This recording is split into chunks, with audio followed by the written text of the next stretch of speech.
माढा लोकसभा मतदारसंघातून राष्ट्रवादी काँग्रेस शरदचंद्रजी पवार गटातून निष्ठावंत कार्यकर्त्यास उमेदवारी मिळावी या मागणीसाठी अभयसिंह जगताप यांनी पंढरपुरात पत्रकार परिषद घेतली। त्यावेळी अभयसिंह जगताप काय म्हणाले पहा।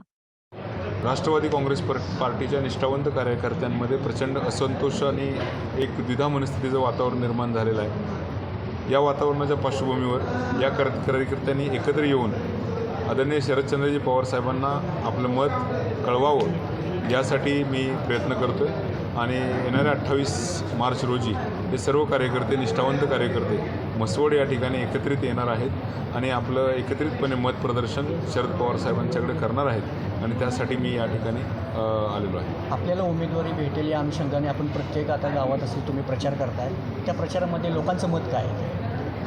मी करमाळ्यापासून उत्तर कोरेगावपर्यंत जवळपास सर्व भागांना भेटी दिलेल्या आहेत आणि राष्ट्रवादी काँग्रेस पार्टीचा निष्ठावंत कार्यकर्ता म्हणून मी प्रचार करतो आहे। जवळपास 10 पैकी 7 लोक हे राष्ट्रवादी काँग्रेस पार्टीच्या बाजूने आहेत आणि या लोकांना या देशामध्ये परिवर्तन व्हावं अशी मनापासूनची इच्छा आहे। त्यामुळे एकंदरीत खूप उत्कृष्ट असा प्रतिसाद आदरणीय शरदचंद्रजी पवार साहेब यांच्या पक्षाला मिळत आहे आणि येणाऱ्या काळात परिवर्तन आढळलं आहे। पक्षफुटीनंतर म्हणजे गेल्या 7-8 महिन्यानंतर मी या दृष्टीने सुरुवात केली आणि त्या अगोदरपासून जर मी सुरुवात केली असती तर कदाचित मी व्यवस्थित लोकांपर्यंत आणखी जास्त चांगल्या पद्धतीनं पोचलो असतो।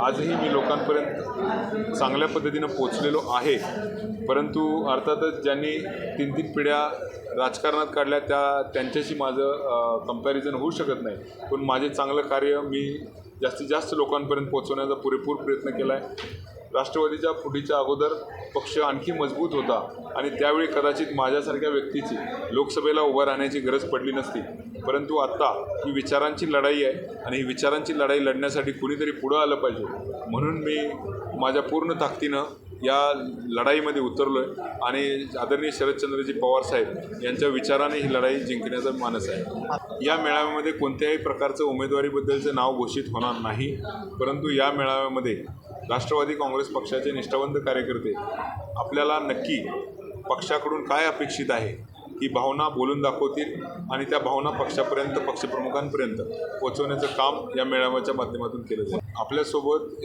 या सोलापूर जिल्ह्यामध्ये अनेक लोकांना मोठं करण्याचं काम आदरणीय शरदचंद्रजी पवार साहेब यांनी केलं। त्यांनी अनेकांना मदती केल्या आणि त्या माध्यमातून अनेक साखर कारखाने उभा राहिले।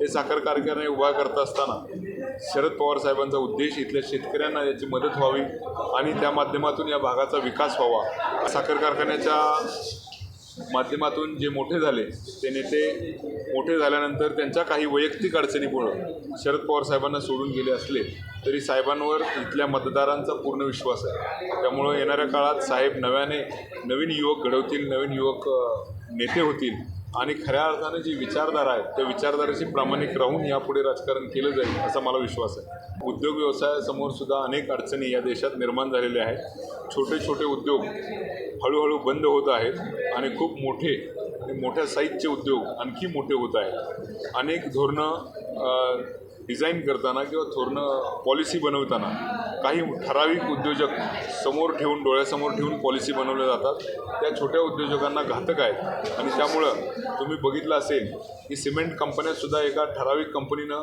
एका ग्रुपनं विकत घेतल्या। जवळपास सर्व सिमेंट कंपन्यांची मालकी ठराविक 1-2 ग्रुपच्या हातात गेली। या देशामध्ये मोनोपॉली करण्याची पद्धत खूप वाढत चाललेली आहे। या देशामध्ये पूर्वी अँटी कॉम्पिटिशन ॲक्ट होता, कॉम्पिटिशन ॲक्ट म्हणायचे अँटी मोनोपॉली ॲक्ट, तशा पद्धतीचे ॲक्ट बसनात बांधले गेलेले आहेत। त्यामुळे काही कंपन्या मोठ्या होत आहेत पण छोट्या कंपन्यांना खूप त्रास सहन करायला जातो, त्या हळूहळू डाऊन म्हणजे त्या संपणार आहेत अशी परिस्थिती या देशात निर्माण झाली आहे। ते राष्ट्रवादी काँग्रेस पार्टीचे निष्ठावंत कार्यकर्ते ठरवतील आणि तशा पद्धतीच्या भावना शरद पवार साहेबांच्याकडे कळवतील। अजून उमेदवारी जाहीरच झालेली नाही, त्यामुळे कोणाच्या उमेदवारीला विरोध नाही आहे।